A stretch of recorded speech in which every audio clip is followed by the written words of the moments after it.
We are pleased and honored to partner with the ZOA Michigan region this morning in bringing in our guest speaker, about whom we're very excited. So now to introduce our guest speaker, it's my pleasure to welcome our synagogue vice president, Janet Stone.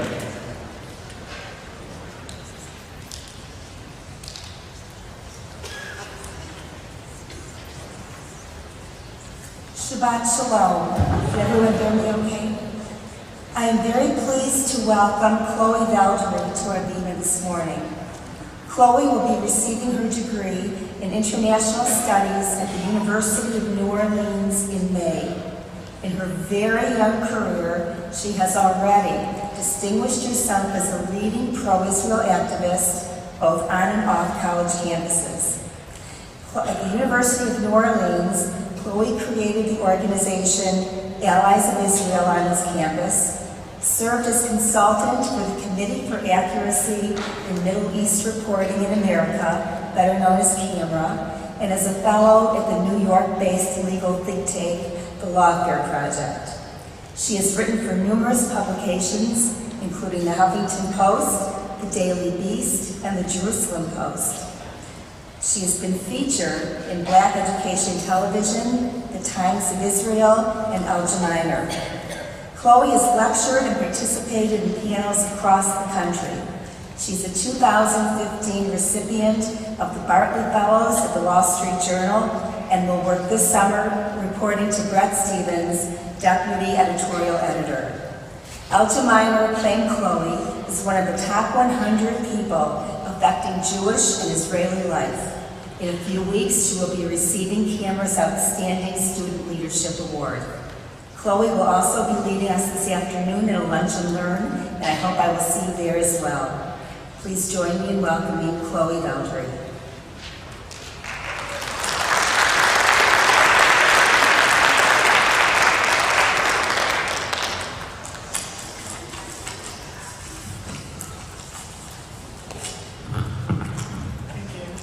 Thank you very much, Shabbat Shalom. As a child, when I was 8 years old, in the 3rd grade, I had the assignment of memorizing a poem by Eloise Greenfield about Harriet Tubman. And the poem went something like this. Harriet Tubman didn't take no stuff, wasn't scared of nothing either, didn't come in this world to be no slave, and didn't stay one either. 19 times she ran back south to get 300 others. 19 times she ran back south to save black sisters and brothers. Harriet Tubman didn't take no stuff, wasn't scared of nothing either, didn't come in this world to be no slave, and didn't stay one either. The operative phrase for today, ladies and gentlemen, is didn't take no stuff, as in, as a free person, which she recognized herself to be. She did not tolerate certain things which were threats to her innate dignity. She consistently returned, even as an abolitionist, as someone who had escaped, she consistently returned to try and rescue many others of her brothers and sisters who were still in slavery. And this earned her, curiously enough, the pseudonym of the name Moses. And Moses, interestingly enough as well, didn't take no stuff, so to speak, either. When he saw his brother being attacked by an Egyptian, he interfered. He acted in accordance with his moral conscience. He too had certain things which he as a free man would not tolerate. In 10th grade, I walked into my school library, which was giving away free books at the time. And one of the books that I picked up was a book called Mila 18 by Leon Uris. And this book, for those of you who may never have read it, is a great book and you should read it. But this book is about the Warsaw Ghetto Uprising. And in this book, one of the characters, who was a Nazi, tells his peer, who was also a Nazi, he tells him to watch out for the free man. He says, who is left in the ghetto is the one man in 1,000, in any age, in any culture, who through some mysterious workings of force within his soul will stand in defiance against any master. He that is one human in 1,000, whose indomitable spirit will not bow. He is that one man in 1,000 whose whose indomitable spirit cannot bow. We celebrate and have always celebrated resistance to slavery in all of its forms. The idea of freedom is a theme that animates the Jewish story. But what almost always presupposes the idea of freedom is the willingness and the dedication of a people towards fighting for it. Israeli author Amos Elon once famously said that the patience of the oppressed is perhaps the most tragic and most important fact in all of history. And so I entreat you today to ponder this question. In today's society, in 2015, as anti-Semitism continues to rise in Europe and on many college campuses here in America and in other parts of the world, what are you as a free people unwilling to put up with? What are you as a free people unwilling to tolerate? We often say never again as a constant refrain, as a testimony to the dedication that we have to preserving our freedoms. But the question that logically follows is, what specifically are you never again willing to put up with as a free people? Today, there are many voices in the media and global actors on the world stage who say that because you are Jews, you have no right to freely worship at some of your most holiest sites in Israel, simply because you are Jewish. And so I ask, what are you never again willing to put up with? During the festival of Hanukkah, we celebrate the rededication of the temple and the courage, the audacity, the spirit of the Maccabees. The great novelist Howard Fast, in his book, My Glorious Brothers, writes the following: "For 3 decades, they carried on a struggle which in terms of resistance and liberation has almost no parallel in human history.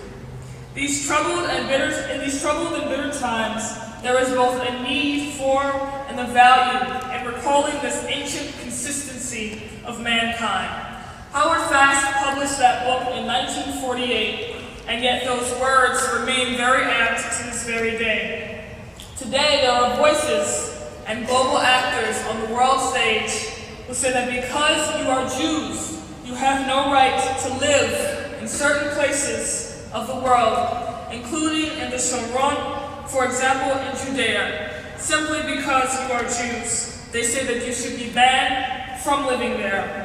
And so I ask again, what are you never again willing to tolerate, to put up with as a free people? Frederick Douglass, in the autobiography of Frederick Douglass, tells a story about when he was a slave. He was sent to a harsh taskmaster, perhaps the harshest he had ever encountered. And this taskmaster was so brutal that he would beat him every day for no reason whatsoever. Until one evening, Frederick Douglass took it upon himself to fight back and to stop his taskmaster from beating him. Now, usually what would occur is if you fought back against a taskmaster, you would be punished, if not killed. But this particular person had a reputation to uphold, and so he did not inform the police or the authorities at that time that Frederick Douglass had overpowered him. But ever since that day, ever since the day that Frederick Douglass fought back, the taskmaster refused to hit him. Frederick Douglass writes that before that night that he had fought back, he was a slave. And then he says, and after that night, I became a man.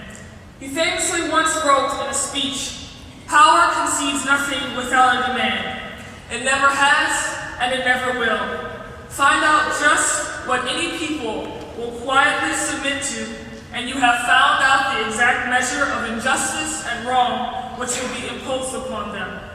Today, on college campuses, there are voices specifically digging out of the old libel from the 20th century, the old libels that were perpetuated in Europe.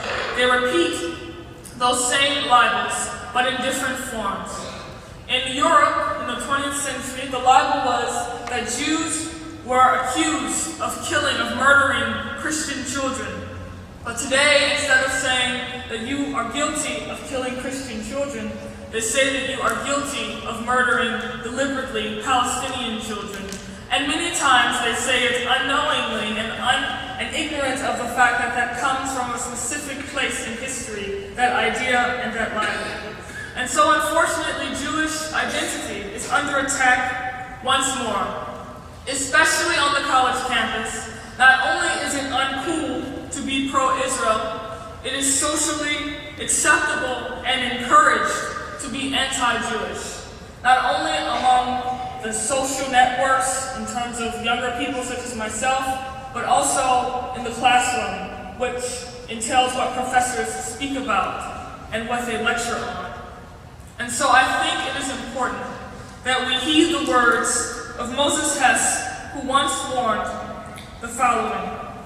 He said, "You may don 1,000 masks, you may go through life incognito, you may change your name and your religion, and you may assimilate as much as possible, but every insult, every strike against the Jewish people will strike you much harder, will strike you with much more fervency and vigor than the Jew who admits his loyalties and fights for the honor of the Jewish name."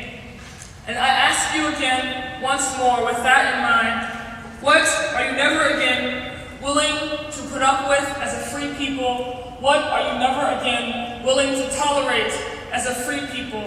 I leave that question for you to contemplate.